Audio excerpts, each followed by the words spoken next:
Hi there, everybody. Who else is tired this morning? Yeah, me. Oh, definitely me. My name is Margaret. I'm a historical fiction writer and an eclectic reader, and we're here to talk about Readathon Progress today.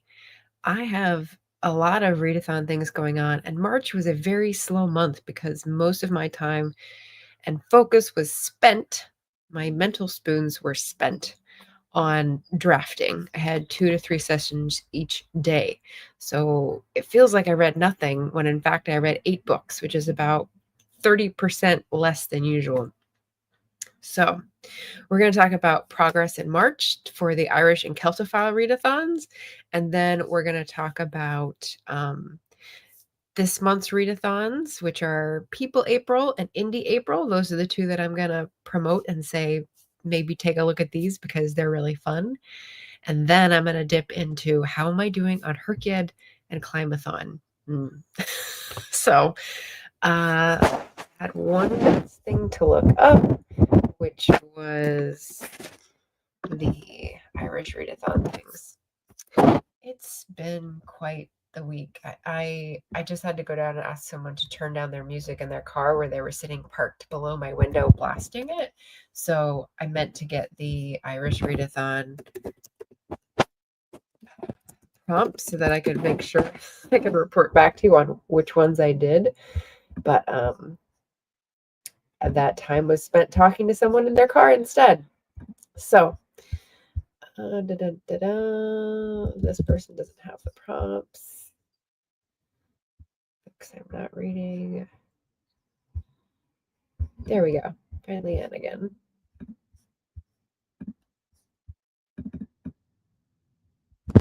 Okay.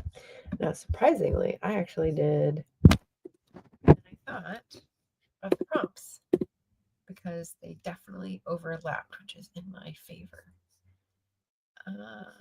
Although this one, I don't know. Okay, so we'll go through those first. Let's just say hello to the chat before we dive in. We have Cat Paw here. Hello, hello. We have Jim. Hello, good evening. Don't forget to boop the like button. Jim finished 3 books in March, but they were mammoths. So you will see, like the ones that I got through are not. And I've yet to finish a book in April. Have I finished a book in April? Yes, at least one. At least one. Anyway, yeah. So welcome, and let's dive into Celtophile Readathon first. So this is the one that I was co-hosting because I love the topic. Nicole's Bookish Nook started it, and she gathered the most lackadaisical co-hosts, in my case anyway, that she possibly could, which you'll see everyone in the description. They're a great gang of folks, and I was happy to meet some of them. So for the first time, we've got read a book with a green, white, or orange cover. I want to talk about this one on Wednesday during the wrap up, so I won't go into it too much now, but it's got a lot of white. I also have green. Let's see. I have green.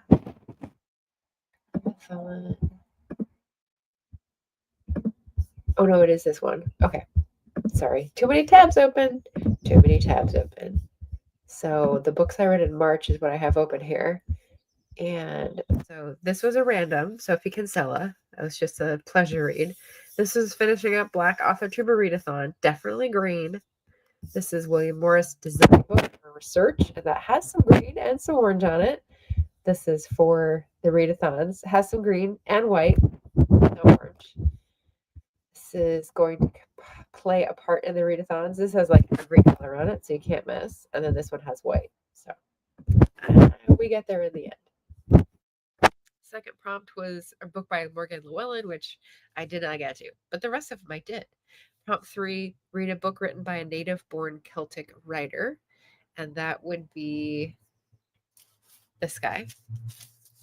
Celtic doesn't mean Irish. He was born in Scotland in like the Perth area, and he traveled widely in the UK as an exciseman. So John Murdoch is native-born Celtic.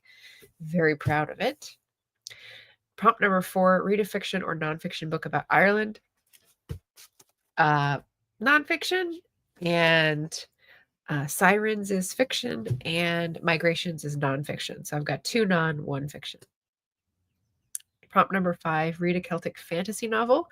Sirens is definitely partial fantasy, so I will include that. Prompt number 6, read a fiction, nonfiction book about Celtic myths, legends, or tales. Sirens, again, definitely got some legends or tales in there, which I loved. And prompt number 7, read a Celtic historical novel, which Sirens, again, because it had 2 timelines, and the fantastical was distributed in a certain way, which I won't give away as a spoiler, and the historical was the earlier timeline. So there was an 1800 timeline and a modern day 2019 timeline. So we got both. So it was really the perfect novel for Celtophile Readathon. So there you go. If Nicole does this again next year with the same prompts, you know what to read.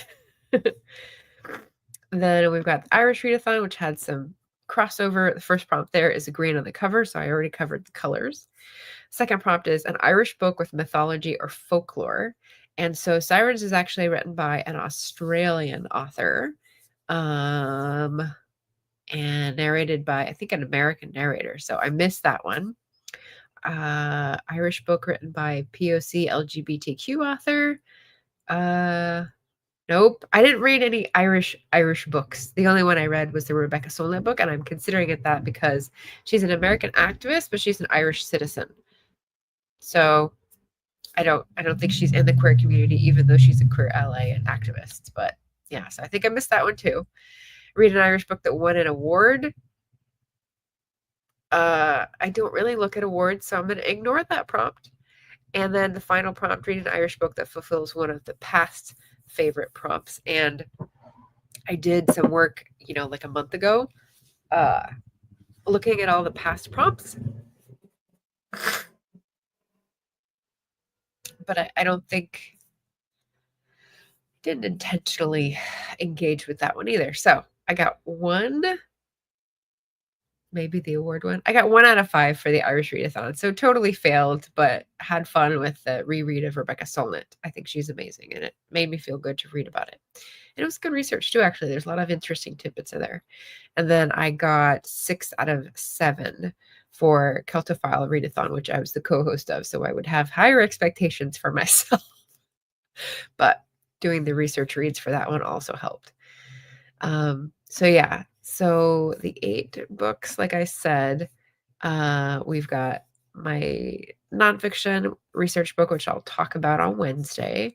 We've got, where's the tab? Sorry, Sirens by Amelia Hart, which I already reviewed and gave it high praise. We've got Food Arsons of Japan, which I already reviewed. A Book of Migrations, which I already reviewed. William Morris, which was just, what do we call it? A pleasure, cozy, slow read, whatever that category was. It was good. And then the 2 that I finished up from Black Author Tuber Books. And then the 1 sport in this whole mixture. So not readathon related, but I just thought I'd include it. Then from the past to the future. Well, the future is now, right? So April, I've got 2, this is where I need my book. I've got 2 readathons to focus on. If you have participated in PeopleApril before, you know it's Roz from Scally Dandling About the Books and Elizabeth at Bookends and Books who are co-hosting. There might be a third. I don't know if another person joined this year. But I've got a list of the books that I have tagged that I've either read or intending to read for PeopleApril. It's basically a way to read biographies, memoirs, autobiographies in April. So books about people. and I went through my list. So if you click on this, it's a public link of all my books that I've tagged. I'm pretty sure I have like over 100 tags for books, so they're not all public, but these ones I thought, oh, people might get ideas and want to read them, so I made them public. So have at it.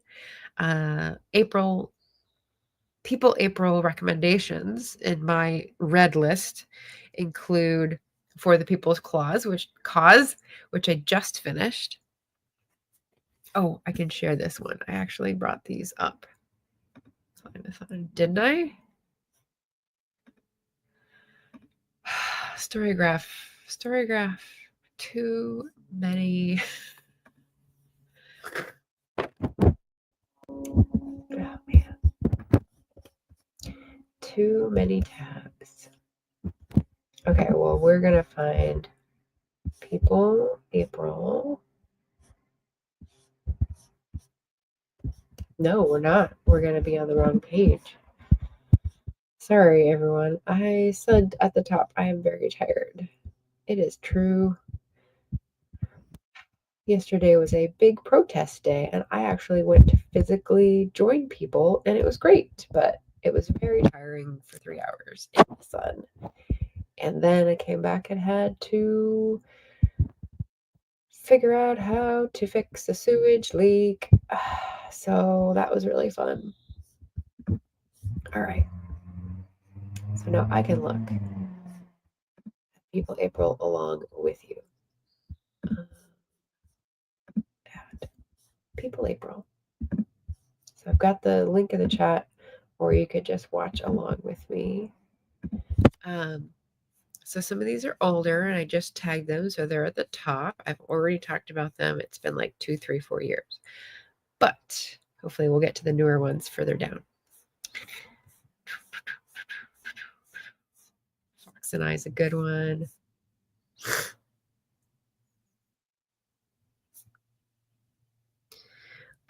The second one I sort of went backwards in time when I wrote these down. So the next one is The Slow Road North, which you may remember I talked about earlier this year.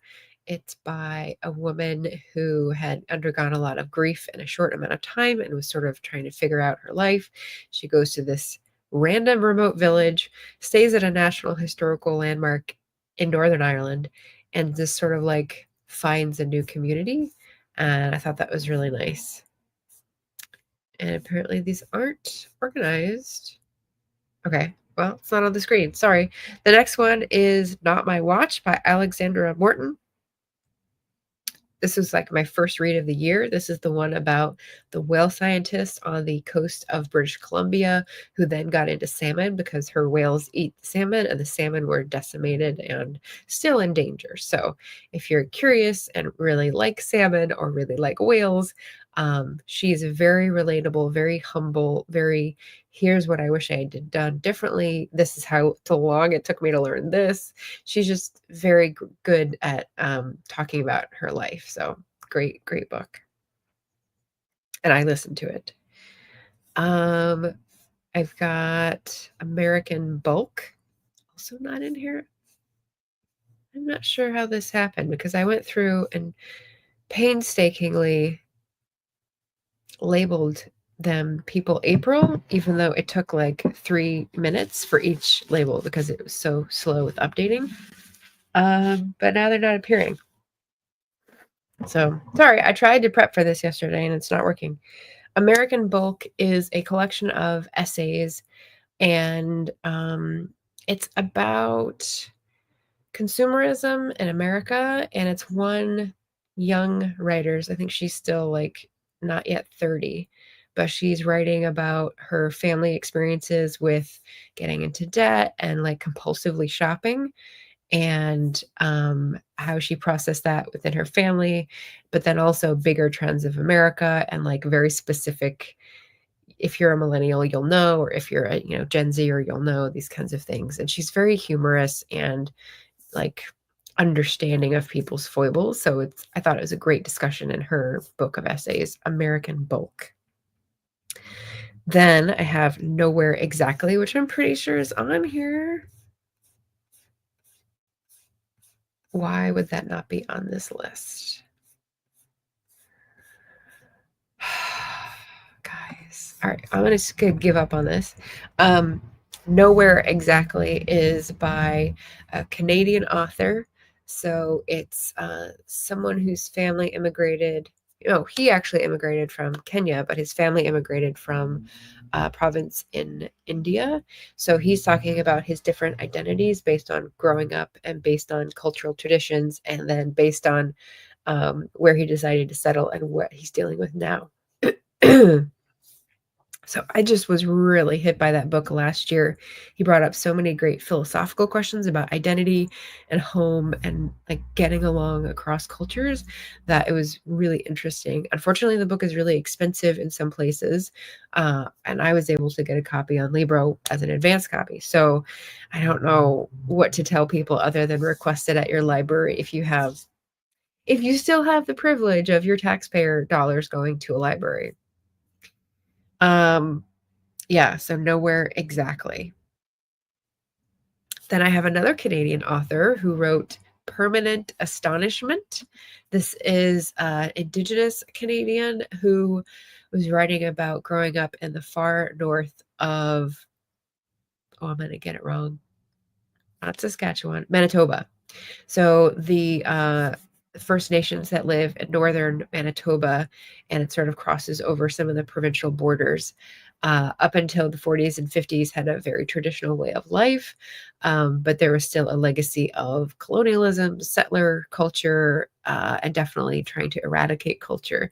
So we see through his child's eyes not only like the incredible memories that he had of living in the snow, traveling by sled, how his parents had like immense grit and just surviving things and a lot of grief. And then you see his childhood, his siblings, his struggles at school, at the boarding school down south in the province. And he was just a really good storyteller about his life. And like, this is the great thing about PeopleApril is that we're not studying a life because we're learning from it like we do in school. For Americans, we learn about the founding fathers and are probably told a whole lot of hooey about their start in life and their glorious aims, right? And then we find out it's all lies.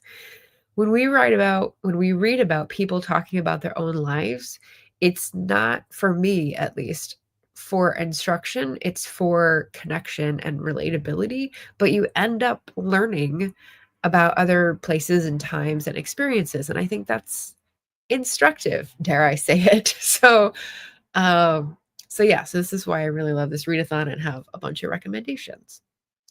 So I'm putting my finger here so I don't forget where I am, because yes, this is who I suspected. It was Brian at Bookish, who's the third host this year. So thank you, Jim, for checking on that and confirming.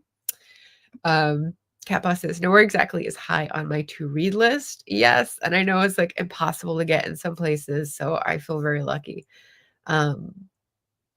Yeah, like I don't know where else you would find the ebook version. So if you do, you can come back and post it to help everyone else figure it out. Let's see. Self-Portrait in Black and White. I had this on a recent book tag about one of the most interesting treatments of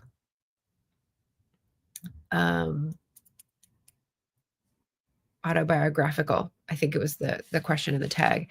And this is Thomas Chatterton Williams.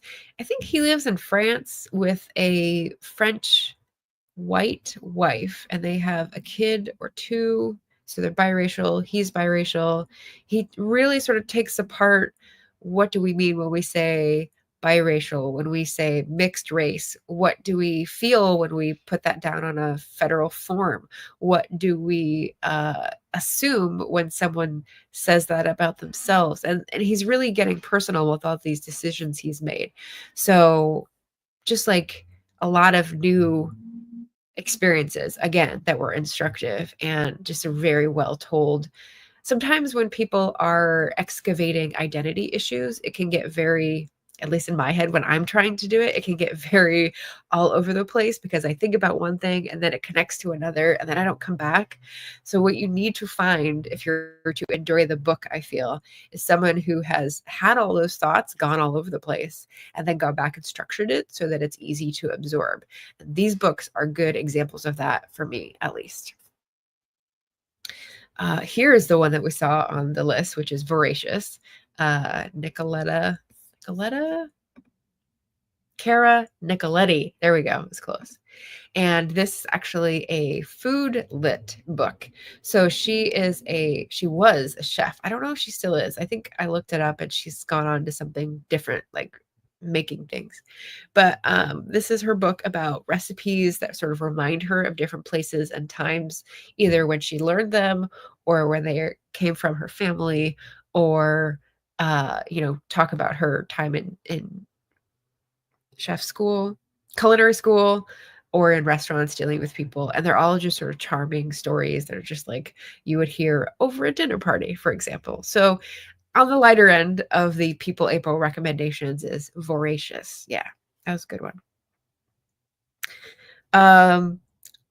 One of my favorite authors in the mystery genre is, let's hear it from everybody who knows already.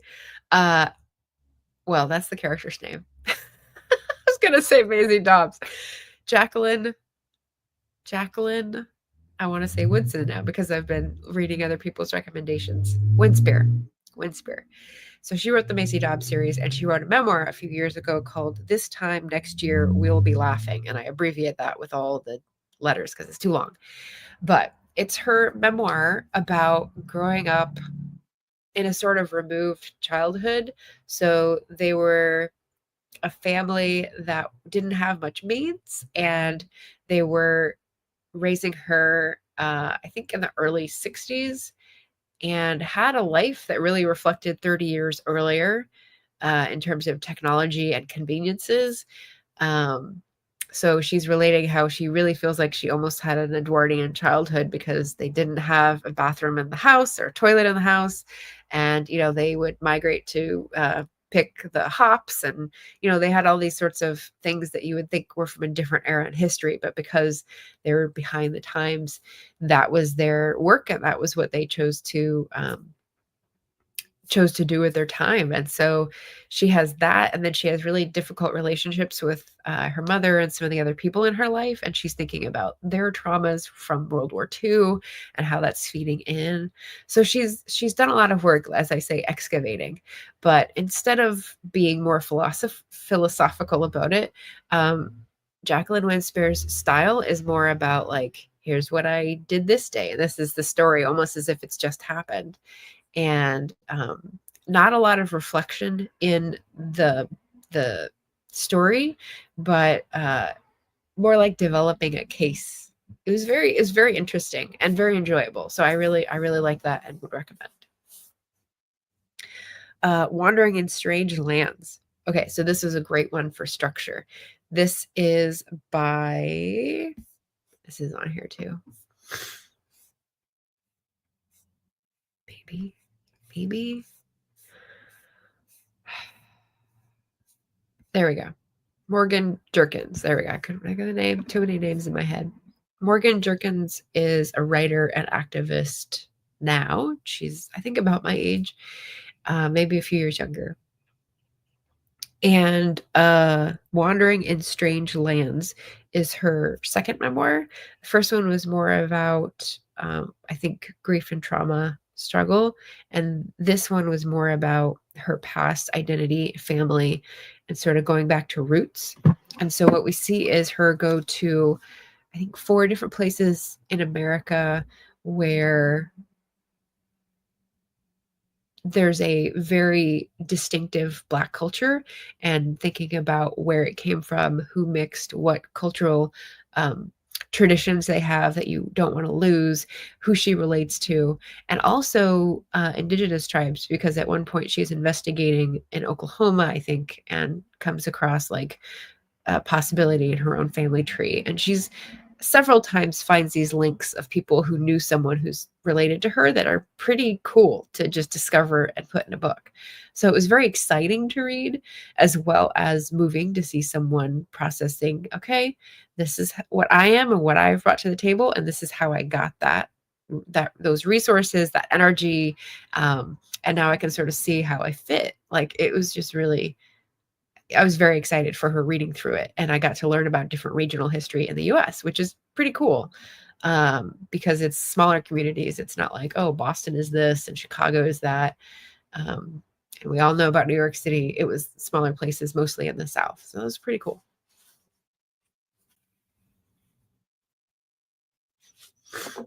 Oh, Jim had it. Jim had it before me. Thank you, Jim. And then Cat Paw says, I think you'll enjoy The Unexpected Return of Joe Fox by Claire Gradage.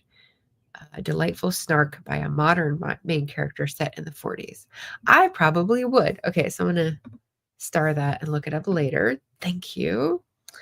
A few more. I've got Milltown, which is a memoir and a lot of nonfiction mixed in.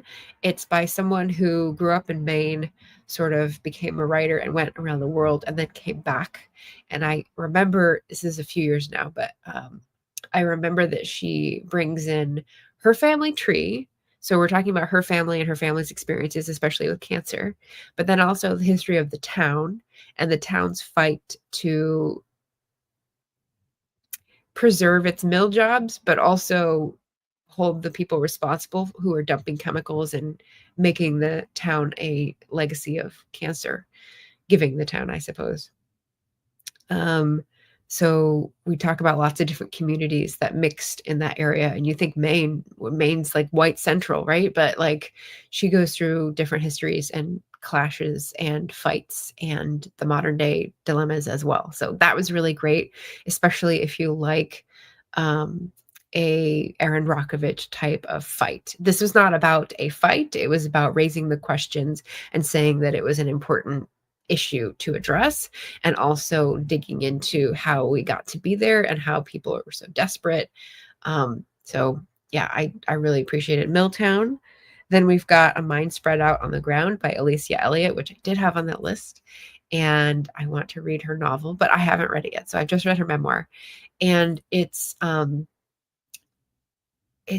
a series of chapters that are not sequential. So it's not a typical structure. You have to go into this one kind of loose. And she tells stories that are revealing of generational trauma, as you might expect from an Indigenous writer doing a memoir.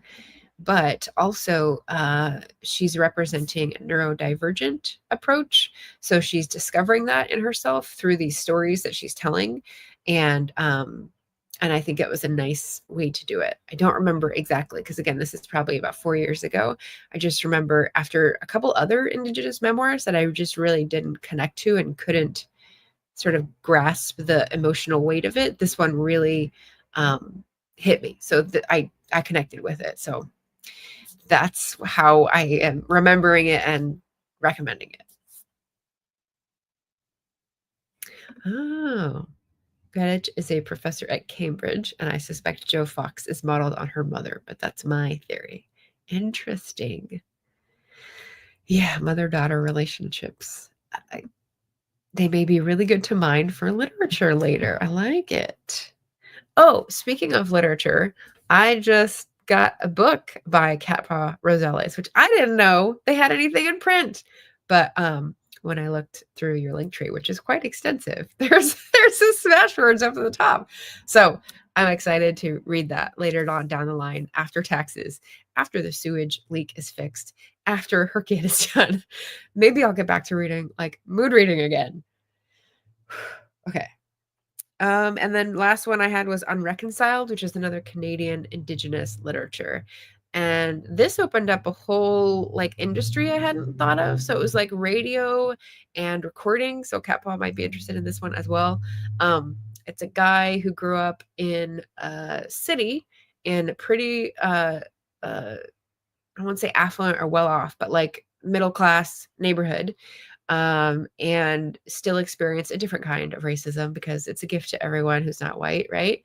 And he talks about that being an artist, but also the like recording industry and radio. And I never heard of like Radio Canada and all that stuff. So I was like, wow, film, that's pretty cool. But yeah, Unreconciled, the title refers to the legacy of colonialism and how like all these little things still work their way through because Canada's ahead of us, but like Canada hasn't yet addressed, the legacy of the injustices and unfairnesses and gotten past it. So yeah, kind of like unceded. What we usually hear in the US is on unceded land. I think it's a similar concept of like, remember, like we didn't agree to this. So yeah, interesting to reconcile that. So those are my PeopleApril recommendations, and the TBR. And I'm going low expectations for myself because I know we still have a lot going on. I have started this one, which is a research read for PeopleApril. It's about Daniel O'Connell, and if you haven't heard of Daniel O'Connell, you probably haven't been to Ireland because his name is like on everything. He's called the Great Liberator because he apparently was largely responsible for the 1829 Catholic Emancipation, which released a lot of Catholics from certain oppressive laws. And it's pretty interesting. I've read about his growing up and his education. He was in France during the revolution and had to like escape his boarding school because people were like hassling the kids. It's pretty crazy. And it's interesting to note how many Irish folks on the West Coast sailed around to France for education because the Catholic link was stronger than the oppressor oppressed link between the landlords and the peasants in Ireland. So I didn't know that. But yeah, the book is called Nationalism Without Violence by Raymond Moley. And I hear a good deal about Moley in the introduction, who is Irish and French. So this probably appealed to him immensely, but also very cool to learn about history because he lived through all the stuff that I'm writing about. So very timely for me as I go through the round of bolstering the facts for my second draft. Did I say the author update? I think you guys know, but just in case anyone sees this on the replay, the author update is that I'm at 55,610 words and the first draft is finished. Now it needs a lot of work, but like there's an ending and I did two sort of endings, but yeah, so 55,000. So I'm pretty happy about that. I'm hoping with more facts and a couple more fleshing out of scenes, it'll get up to like 60 because I feel like that's more reasonable. But like that happened on April 3rd, Thursday night. And I was like, I don't have anything more to say. This is the ending scene. I can't, it's going to be silly if I keep writing the ending scene.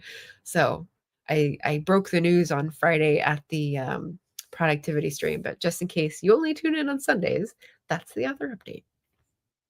Okay, so we're done with PeopleApril, which is my plan for this month.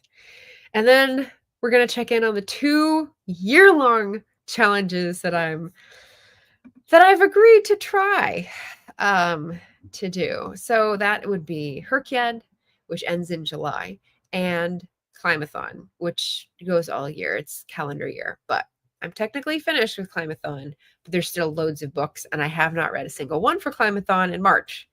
So that was a little disappointing to me that I didn't get to continue that, but that's okay. Oh, you know what? I can't jump ahead yet because I didn't get through the IndieApril one. Okay, so we did PeopleApril. Now we got to do IndieApril. And I think also I neglected to put down a host of IndieApril, but I think it's IndieApril not because there's a specific host, but because it's Independent Bookstore Day in this month. And like we used to have Camp Nano in this month. And I don't know, spring, IndieApril, why not? So if there is a host, I'll put them down below afterwards when I look it up. But I just wanted to name check a bunch of people whose books I've read who are indie authors who've been on this channel and, just give them another boost, another shout out. Thank you, Jim. Yeah, a lot of words. Good luck with editing and congrats. Thank you. Okay, so IndieApril, indie authors. Emily Harris, my friend in Colorado. Edie K, my author friend in California. They both write historical romance, so it's funny they're right next to each other. Deidre Ann Anderson, who writes contemporary romance, especially like very spicy, but also clean. She's got 2 different names, so if you like romance. T.L. Russ, so she writes romance as well, and they're sweet, but they do have a little spice. Callie Browning, who writes historical and literary fiction, and she's from Barbados, so she's lovely. We've got Emma Bennett, who is a Brit, who writes contemporary romance, and they're very sweet stories about people in Britain. And I don't know, I'm a sucker. I can't really say more than that. JD Estrada, who is a friend from Puerto Rico, but currently in the US, and he writes everything. He writes horror, he writes poetry, he writes kids lit, he writes drama. Like he does it all, and that's what keeps it fun.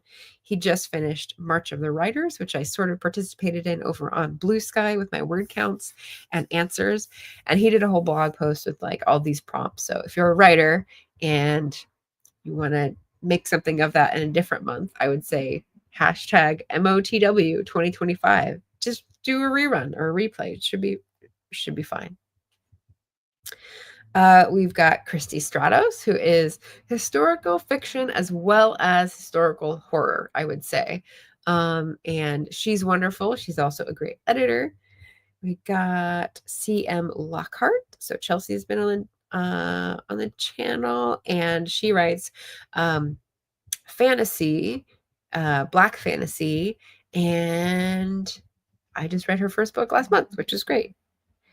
Let's see. SD Houston, of course, we all know Shannon on this channel, founder of the AWC, writer of, I would say, historical fantasy and getting into spicy fantasy. She just wrapped up a Kickstarter very successfully. So if you like dragon shifters and very like intricate world building of lots of different elements, check out Shannon's work. I've got Leslie Penelope, who is fantasy and sci-fi and historical fantasy. So she also tries a lot of different subgenres and very interesting research that she digs up for the historical fantasy, which I enjoyed, and she's lovely. And JC Carpenter. So JC writes both poetry and literary fiction and memoir. So I think she's got 3 books out, 4, 2 poetry, 2 memoir, and fictionalized memoir, I think. So yeah, JC Carpenter, lovely on the channel, on the Booktube. And finally, I have Olivia Atwater, who, because she sells through PayHip, even though she's pretty famous, means she's an indie author because that's direct sales. So she writes fantasy, especially myth and legend of the Fae fantasy, but also other things like angels, demons. She has a book in the Spiffbo finalist sale, and I just skimmed very quickly and saw she has Small Miracles in that. It's got a cupcake on the cover. So I was like, wait, what? This is not a Fae historical fantasy. I looked it up and I was like, oh, angels, demons, and a cooking show or something like that. So she can also go and experiment and do some fun things too. But that's what's great about indie authoring, is that you have the freedom to choose what you write. It just comes with the responsibility to do all the things yourself. So, pros and cons, swings and roundabouts, as my English friends might say. Hold on. All right. So there we have IndieApril, and the indie authors that I have not yet read, but I have had on the channel and are on my TBR include M.M. Ward, A.F. Stewart, Rachel D. Adams. Some of these I have their books in my devices and I just haven't had the time to read them. S.D. Hegya, Stephanie Whitson, Nicole Pierman. I meant to read hers for March. Did not happen. Morgan Lee, Brittany True, Chandra Arthur, Antoine Bandele, Nia, Vixen of Fiction. I don't know what her pen name is because she keeps one of them secret. So I don't know how she expects us to buy her books if she doesn't share the name. Grandma Eva, that would be our dear Eva. Laura Nettles and Des LeRae, which is a pen name of 2 authors I know, which is great.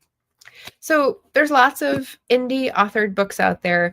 You may have had varying experiences in quality or enjoyment, and that just helps you determine where you should find them. Like, I think Kindle sales are going to be widely varying because you're not getting a recommendation. But if you can find someone who reads a good mix of indie books and can say, these are the ones I recommend, and then you can explore that person's work, maybe find one that looks more up your alley. I think that's a safer way to spend your money on books than getting a whole bunch of books you know nothing about the authors, and they're all 99 cents, because are you really going to read those? And once you do and you read a book and you enjoy it, I would just say, please, please, please, please leave a review. Definitely leave an honest review. Leave your opinion. Be nice. Indie authors are usually, coming up the rear of the crowd in terms of sales, but be fair. If you have criticisms, definitely share them. And we want to hear that you're reading our work. And on the back end, on the tech angle, like, every review helps make you a little bit more above that fence of the algorithm. So yes. So I'm counting her. So that's why. Hey, Anita, how you doing? Welcome, welcome. So we just got through March readathons and April readathons, and now we're going to actually do the focus on HRCYED and Climathon. So I'll do Climathon first. Oh, did I forget this? Did I already share it? No, I already shared it. Okay. So then the next share is for Climathon. And like I said, normally my tags are private, and there's so many that I wouldn't want to go through and make everyone public. But I did make my lists on Storygraph for this stream public. This isn't a list of my tags. This is actually the Climathon challenge. So I'm a co-host for this as well. And you'll see we have 12 prompts and loads of books for each one. So you can go in and sort of browse around in all your free time. I'm sure you all have plenty of free time. But I went through and added a bunch of these to my tags that say Climathon, so that I would have them like, oh, I want another Climathon book, and I've read all the ones I have, which won't happen. But what should I get next? And then I'll have like the next 10 to choose from. That's just my system. So I went over some of these in the last update, but the ones that are on my short list, since I didn't read any in March and I only brought a few with me for April when I'm in California, I want to read Fresh Banana Leaves, but it's at home. I want to read Deep Water, but I don't have a copy. I want to read The Blue Machine, but I don't have a copy. I want to read Healing Grounds, but I don't have a copy. I want to read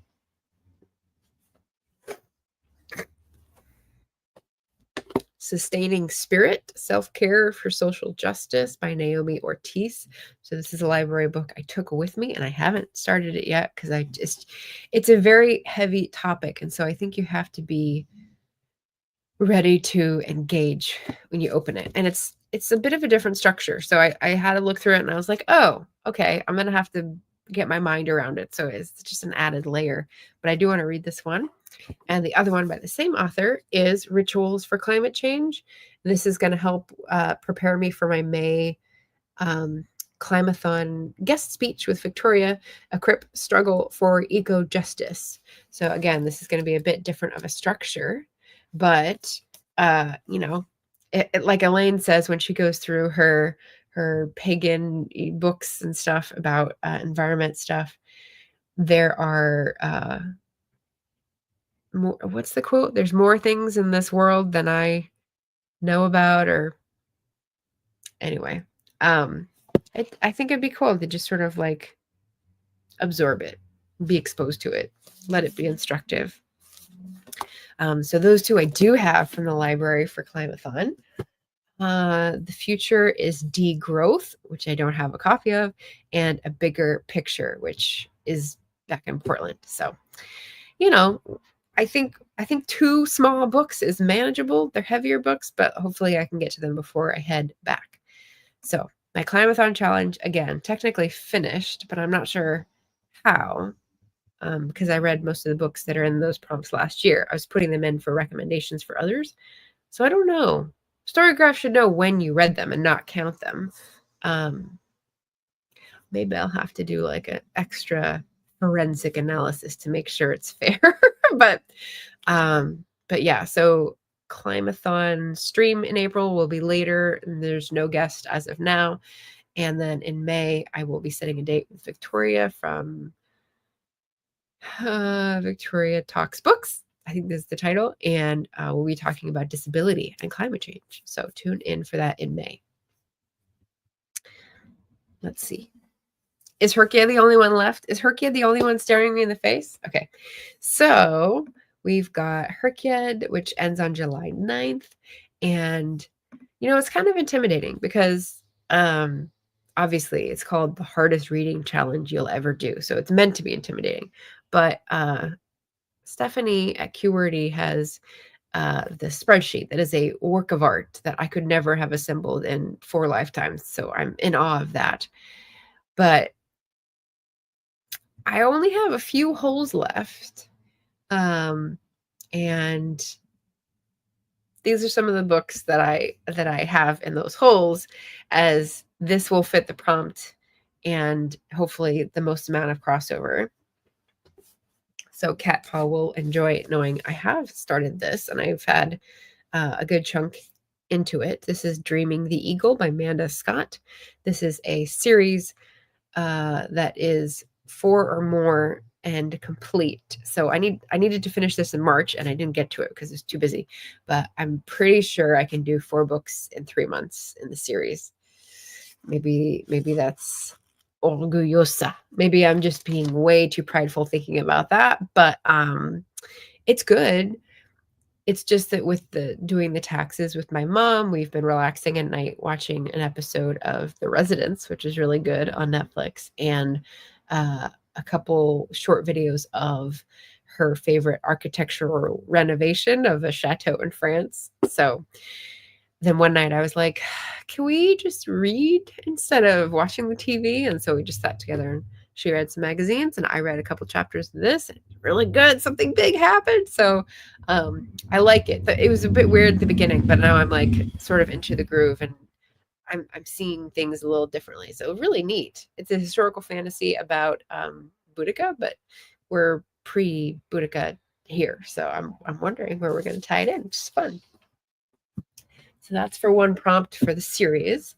This is another prompt for indie authors.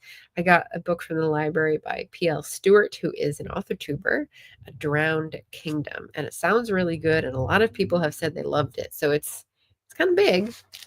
So we'll see. But yeah, indie author prompt and a friend's book, Eloise Barr, Maiden of Artemis, historical fantasy based on myth. So this is also an indie author, and so I'll be reading that. So I brought that with me in case. Some others that I have for HRCYED are Danu's Curse, which I have on the device,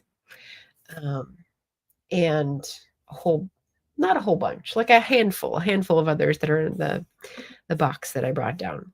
So all in all, it feels manageable, but I think I might be overestimating my amount of time. We'll see. Yeah. Okay. So Cat Paw says, that's ambitious. The Boudica series needs plenty of breaks to digest. I'm only on book 2. Oh, okay. So I guess I better prioritize that. Because that's 4 prompts. I guess I'd feel less bad if I miss completing it by 1 rather than 4. So we'll see.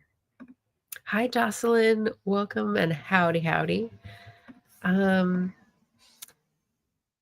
So yeah, that is my March progress, my April in progress, and my yearly intentions coming very close to being finished. So it's pretty cool. A lot going on, as I said, and upcoming events for the channel include the next wrap up on Wednesday. It will be small but mighty. We'll see. I'm listening to a book on the immune system at the moment called What the Body Knows. And I don't think I'll finish it by then. I still have like 9 hours, and it's constantly stopping and asking questions because they use so many big biology words. But, maybe we got 3 days. No, not really. So anyway, that will be the Wednesday. I don't think I have anything other special. So if you guys have events or things you're going to do, let me know. There's plenty going on Booktube. There's plenty going on in the world. And yeah. Hi, Gareth. Gareth's coming in at the tail end. So you'll have to watch it on the replay. My voice is done. So yeah, like I said, it's been yesterday was a day. But yeah, so that is our stream today. Thank you for joining me for the Readathon Progress and updates. I think I'll probably do one of these a month until HRCYED finishes, and then we can go back to mood reading. It will be a beautiful day. But until then, I hope you can help keep me on task and give me good book recommendations as you always do. So thank you so much, everybody, and I will see you again soon, maybe Wednesday. Bye.